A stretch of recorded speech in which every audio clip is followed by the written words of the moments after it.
Thank you. You've asked me today to talk about my interest in clinical coding, and I've called my talk Clinical Mapping, and there's a fair emphasis during the talk about mapping. Quite a lot of the people in the audience are women, and you may feel uncomfortable about the idea of maps, but if you're uncomfortable about the idea of maps, you can blame your parents. The reason that women are less good at dealing with maps is only because when you're a child, if you're a girl, your parents don't let you explore the environment so much as if you're a boy. So girls are called back much sooner when they walk away from their parents and learn less about how to envisage the environment around about them. So if you're troubled with the idea of maps, it's your parents' fault. So I want us to start by thinking about what the purpose of a hospital is within the context of the NHS. We often don't think about what the purpose of a hospital is in perhaps the same way that the chief executive of an airline might decide what the purpose of an airline is.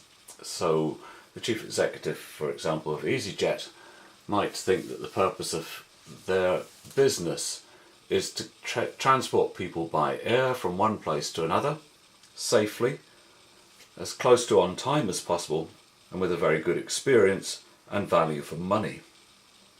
And we don't often summarise the purposes of a hospital in those same type of 2 or 3 sentences. So when I think about the purposes of a hospital, I'd start right at pregnancy and birth. So the purpose of a hospital is that mothers don't die in pregnancy or in childbirth. Babies don't die or get damaged in childbirth.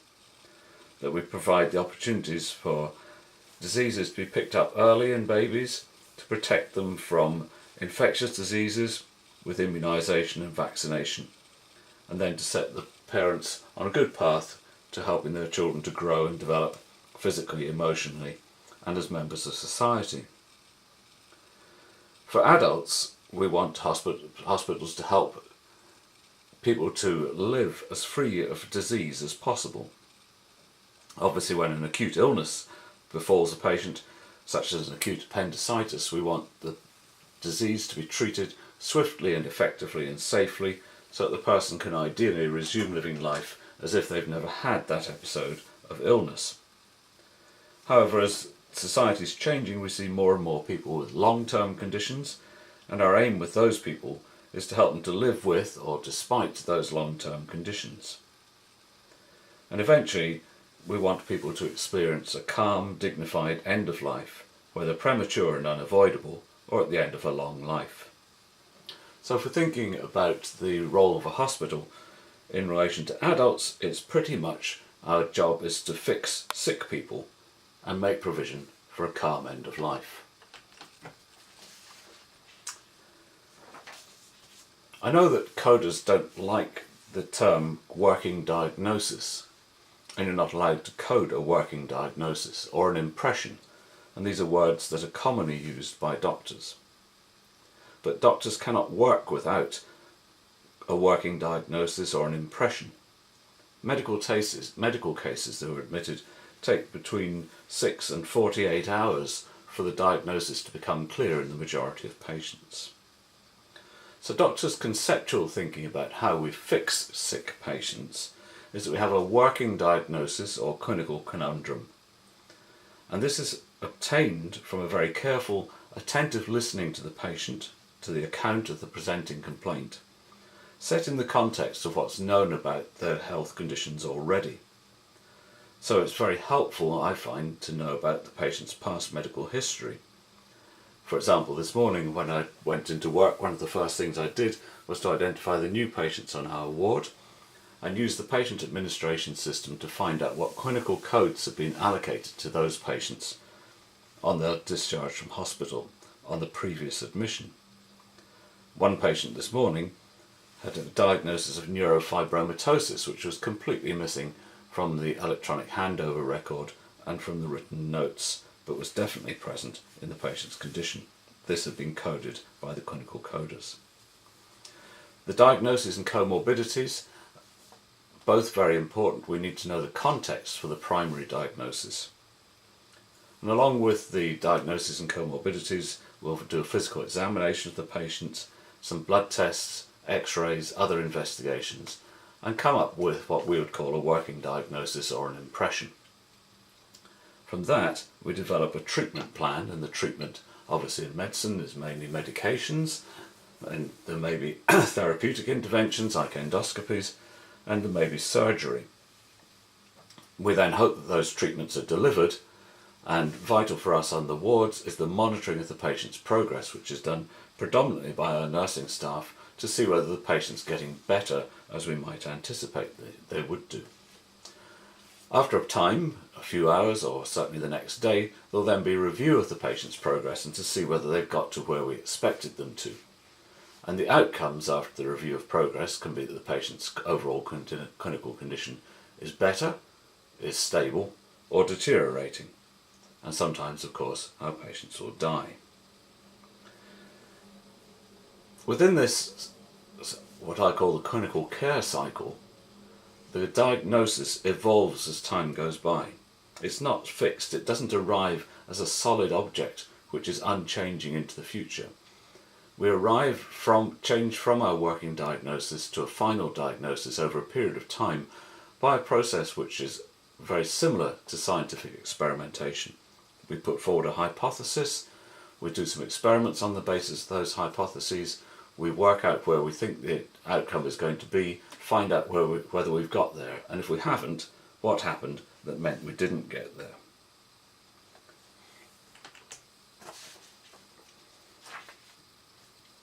What is a diagnosis? I think if you asked a lot of doctors on the wards around about the hospital and asked them what is a diagnosis, they would probably find it rather difficult to explain conceptually what a diagnosis is. As I've said, there's often a belief that it's something very definite, fixed and solid, unchangeable, certain. This is a picture of the Bíleach na Bár in Applecross, and at the top there is a pass going through down into Applecross village after a series of hairpin bends. And I think a diagnosis is a bit like a high mountain pass. It's a place where a patient is at a particular point in time. It may be that there's many different pathways up to that high point. So if we think of a very definite diagnosis like an acute anterior myocardial infarction, we know that there are many pathways to that diagnosis. The patient might have very high cholesterol levels, high blood pressure, be a smoker, there's a family history of ischemic heart disease, the biggest factor of all perhaps bad luck. Taking the patient to the point where a cardiologist could say this patient is having an acute anterior myocardial infarction right now based on the history, the ECG changes and blood test results. But a few hours later, and the person's gone past that immediate diagnosis of acute anterior myocardial infarction, there are many pathways down the other side from that diagnosis. The pathway which we hope the patient's going to follow is an uncomplicated recovery to near normal functioning. But the pathway could equally be a sudden cardiac dysrhythmia which fails to respond to cardiopulmonary resuscitation, the patient dies. It could be ongoing angina requiring stenting of the coronary artery. It could be damage to the coronary muscles resulting in cardiac failure. It could be rupture of a chordae tendineae and mitral valve rupture, or a ventricular septal defect, or an acute pericardial effusion. So from the one point of diagnosis which is very clear, there are many pathways down from there which are consequences or complications. So a diagnosis isn't something that's fixed, certain, definite. It's a position in time for the patient on their way through the illness with many different possible outcomes. Now, I've mentioned acute anterior myocardial infarction, which is a very specific and clear diagnosis, whereas there are other diagnoses that are much more vague. For example, we've heard today already about inflammatory bowel disease, which has some distinguishing features between Crohn's disease and ulcerative colitis, but much more vague and broad diagnosis is irritable bowel syndrome or polycystic ovarian syndrome. And when doctors use the word syndrome, it usually means the diagnosis is broader, less well defined, less clearly seen. Of course, diagnosis can be transitory. You can hear that I've got a sore throat today. Hopefully next week I'll be talking clearly and it will be a very transitory diagnosis, without much in the way of consequence. Now, when I qualified back in 1980 at King's, it really seemed to be very easy. There was one thing wrong with the patient, we needed to fix that, and the patient would be all right again.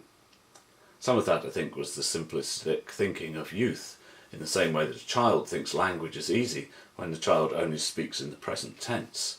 And as the child grows up and develops linguistic skills, it comes to understand how complex language is and all the various different languages spoken around the world. So to an extent, I think I thought it was easy because I had very simplistic thinking. But I'm sure that back in the 1980s, there was much more solitary diagnosis, one thing that needed fixing or couldn't be fixed, which stood out a bit like a sore tooth and needed treatment.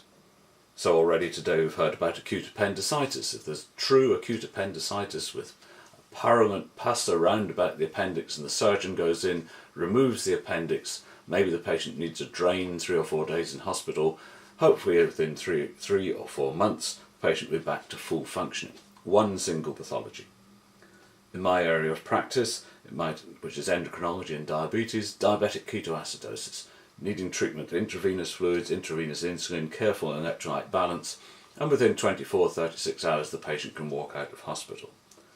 Or maybe something more complicated and a little bit and more difficult, like an acute stroke, or on the untreatable side, metastatic cancer.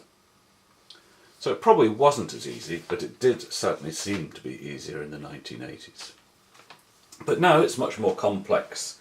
Since I qualified in the 1980s, we've had an epidemic of longevity. And associated with that epidemic of longevity is that patients acquire a number of long-term conditions as they get older. So when they come into hospital, it's not quite clear which of these many mountains of disease and comorbidity is the prominent one. Is it the Matterhorn, or is it Mont Blanc, or is it one of these other mountain ranges around about which are most significant, most important? Who knows what should be top of the list? If a patient's admitted under a cardiologist, the cardiologist may view the cardiac failure as the most significant factor. If they're under a respiratory physician, it might be the chronic obstructive pulmonary disease which is the more important factor. If they're under a renal physician, it's the chronic kidney disease, and yet they're all present in the same patient, and it's very complex.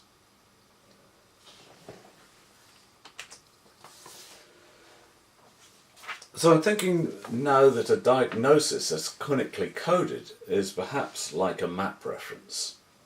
This is where you may feel apprehensive and uncertain as to what a map means. This is a map of Glencoe, and along the top here is the Annaheigach Ridge, which is one of the most exhilarating ridge walks in Scotland. A map reference can tell you where the Annaheigach Ridge starts, but it can't tell you anything really about the situation at that map reference at that particular point. In the same way that if you make a diagnosis of community-acquired pneumonia, you have some idea of what it means, but it can't really tell you the whole situation that the patient's experiencing. So a map reference tells us something about where we are or where we're meant to be. It can tell us something about the environment. So these very close contour lines means that this is very steep down this side towards the road, also very steep on the other side towards Rannoch Moor. And should you ever be on the Annaheigach Ridge and get lost or fall off, I'd suggest that you fell off on this side where there's a road rather than that side where it's many miles to safety.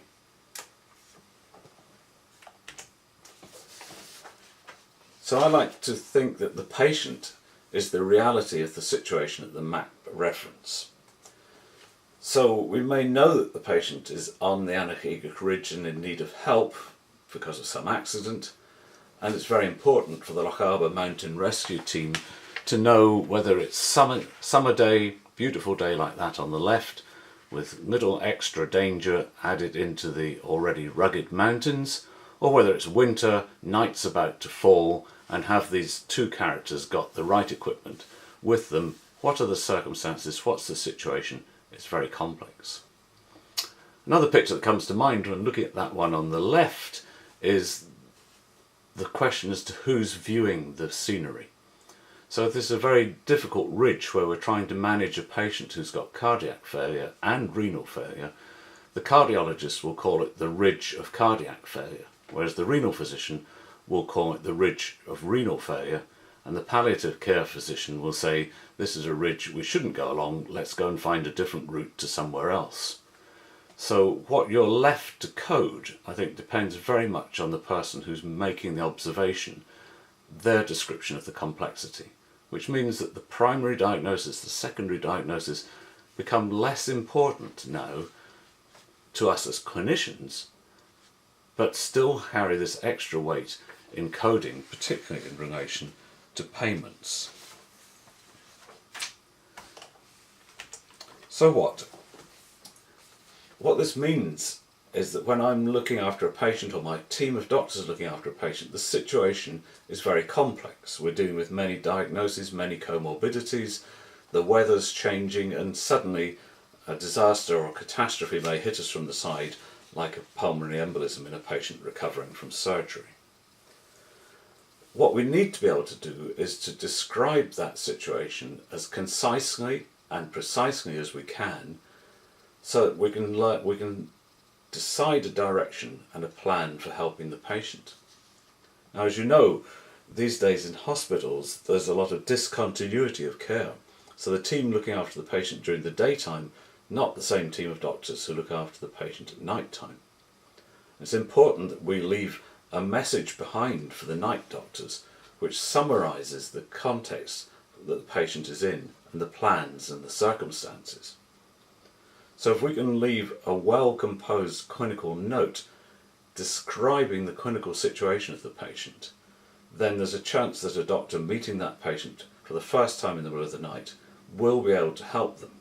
Whereas if what we've left is vague, undefined and unclear, it's going to be difficult for that doctor to help the patient.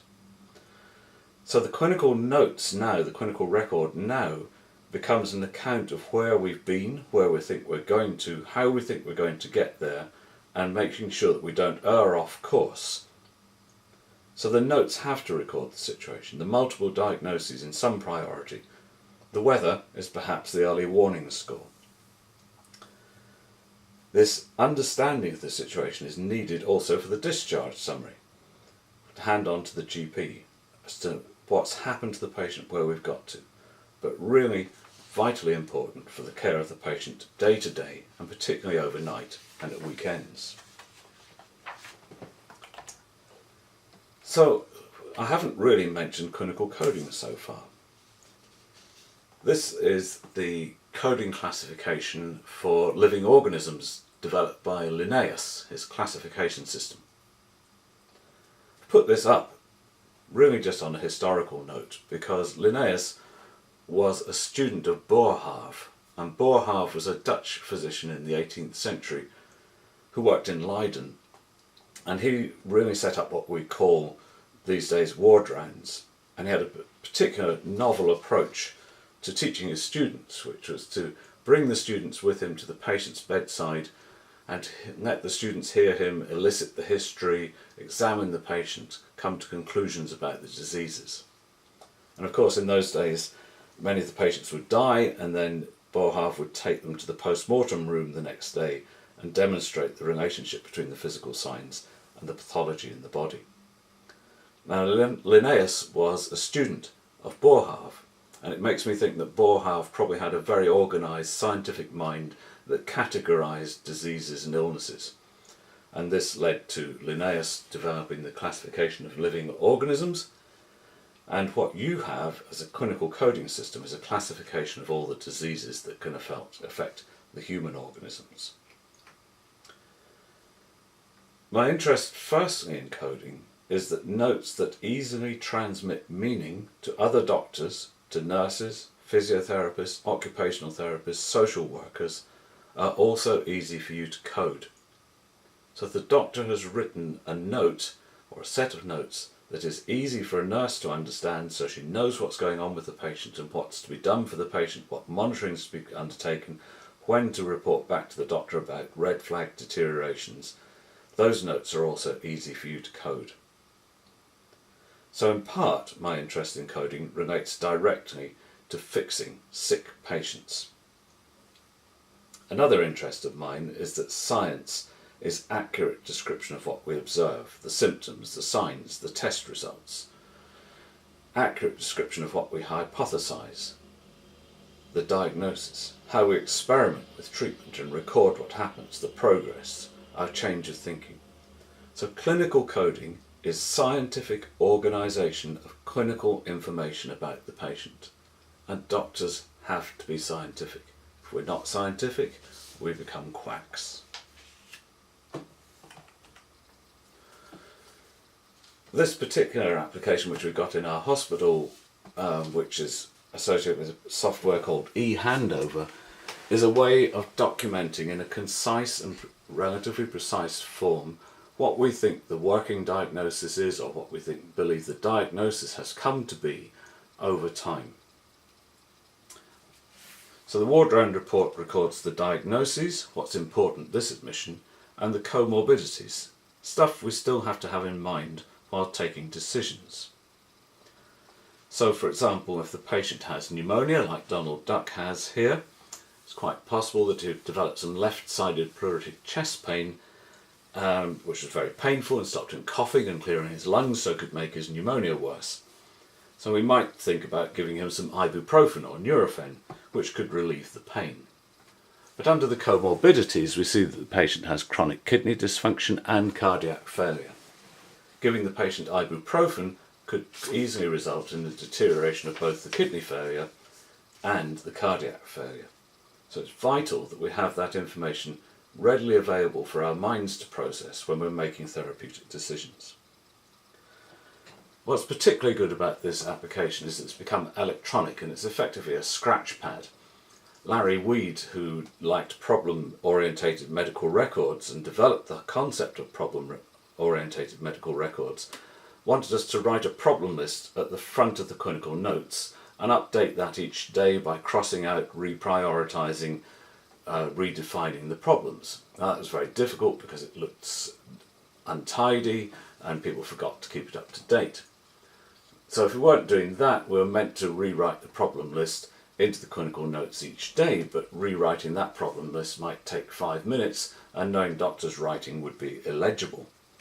What this has allowed us to do is to have just one digital sheet of paper for the patient throughout the admission, and when we update it and change it each day and reprioritise the diagnoses, it means that we've got a legible, up-to-date description of the working diagnoses or the diagnoses in some sort of priority order. So this is a digital scratch pad. What about coding and income? In the United States, doctors, medical students learn about clinical coding because unless the codes are there, you don't get the income. Whereas when you ask UK medical students about clinical coding, they usually have no idea of what it means. Actually, in terms of income and the philosophy of the NHS, I believe that tying income to the patient runs against that NHS philosophy. We believe that treatment should be available free at the point of care, regardless of the patient's ability to pay. So if we put a price on a patient's head, that is related, even if it's subconsciously, to the ability to pay. I prefer what I call the all-inclusive holiday model, that the payment that you make for your all-inclusive holiday doesn't relate directly to what you consume during that holiday. The financial modelling then is very simple. The person providing the holiday has to know all the costs and keep the costs down whilst providing a quality holiday. The person taking the holiday has to provide a certain amount of money, but there's no financial overhead spent tying that person's expenditure to the amount they paid for the holiday. So I believe that when we had a new NHS IT program put in the early 2000s to cope with payment by results, this added something like an extra 3 to 5% overheads to our costs in the trust. So if in those days our annual expenditure was 200 million, we were adding something like 5 million to 8 million pounds extra just to run payment by results with no obvious advantage to the patients. So coding is related to income. And you're talking today about HRGs and HRG4+. For example, last week when I had the meeting with our clinical coder at lunchtime, we were talking through the discharge summaries. There was a patient who'd had a toe amputated. And when we were talking about this, I said, of course, he had peripheral vascular disease, and the coder's ears pricked up because we didn't have peripheral vascular disease in the clinical coding because we hadn't written it specifically into the notes, although we all knew that was the underlying problem. Adding those 3 words, peripheral vascular disease, into the clinical coding matrix generated an extra £3,000 of income, £1,000 a word, just for describing actually what was wrong with the patient. And of course, with the way that payment by results is set up at the moment, it's logical and sensible that we should get paid more for patients who are more complex, who demand more attention, time, care and treatment. But clinical coding is also vital to healthcare planning. The reason that we know about the long-term outcomes for patients with type 1 and type 2 diabetes is because in Scandinavia they've been meticulous about coding these conditions many years ago and entering all the patient's information into databases. So looking back over 50, 60 years now, we know about the natural history of type 1 and type 2 diabetes. That all depended on accurate clinical coding in the first place, and then coding of all the complications and events that happened to those patients subsequently. So if we're to know how to plan the health service for the next 10, 20, 30 years, we have to be coding accurately now. We have to be recording the multiple comorbidities, the outcomes for the patients. Clinical coding is essential for that. If we're doing audits to try and improve the quality of our services, again, this absolutely depends on proper clinical coding. If I wanted to find out what had happened to all the patients admitted to this hospital who had episodes of severe hypoglycemia requiring admission, I'd only be able to do that audit if the severe hypoglycemia has been correctly coded. We can extract those patients, know the numbers, know the denominators, and then study the care that they received, find out any areas of deficiency, areas for improvement, go through the audit cycle and improve their care. So whenever a junior doctor wants to do a clinical audit or wants to do a quality improvement project, they rely on clinical coders having coded the information so they can get the right population to study. Clinical coding also has an effect on our reputation as a hospital because, for example, the hospital standardized mortality ratio is a widely used statistic to try to compare the performance of different hospitals. So our hospital used to be around about 110% on the HMSR graph and is now down around about 90%. Now actually out on the wards it doesn't really feel that different. The patients have the same complexity, it doesn't seem that fewer patients are dying, it doesn't feel that different. And actually what I think has happened is that we're better at describing the complexity of our patients. So the codes that you record will weight the likelihood of whether somebody is likely to die. So if we only record cystitis as the diagnosis, then the patient shouldn't die. Whereas if the problem is that the patient has widespread metastatic bladder cancer with a urinary tract infection that looks like cystitis, then that patient's very much more likely to die. So we have to describe the patient accurately, so that then the likelihood of patients surviving and dying is calculated correctly. About 2007 in our hospital we introduced a standardised clerking proforma. The first page is very much a blank page of A4, and after that a structured clerking proforma, so the information is put into set places and we know what information is missing, what information needs to be added, and we can review to see if the notes are correct. I think introducing that and people using it and making sure that it was usable makes it much easier for the coders to code the diagnoses, makes us much more complete in recording the complexity, and that may have significantly contributed to our improvement in standardised mortality ratio. Incidentally, I think there's too much discussion about which hospitals are the ones at the left-hand side, which ones are the right-hand side. What we should be looking at is how our figures compare with other health service providers in other countries. I rather suspect, from what I've seen from my visits to a few other countries, that we may not be performing as well as, for example, Sweden, Canada, or possibly even Costa Rica. So how well is our country doing? Can we compare with Scandinavia? Very difficult, perhaps because we haven't collected information and coded information as well as they have, and they're reaping the benefits from more certain knowledge about their patients and their populations. If we don't code, we're not scientific. This is the old advert for Zanussi, the domestic appliance makers, Zanussi, the appliance of science.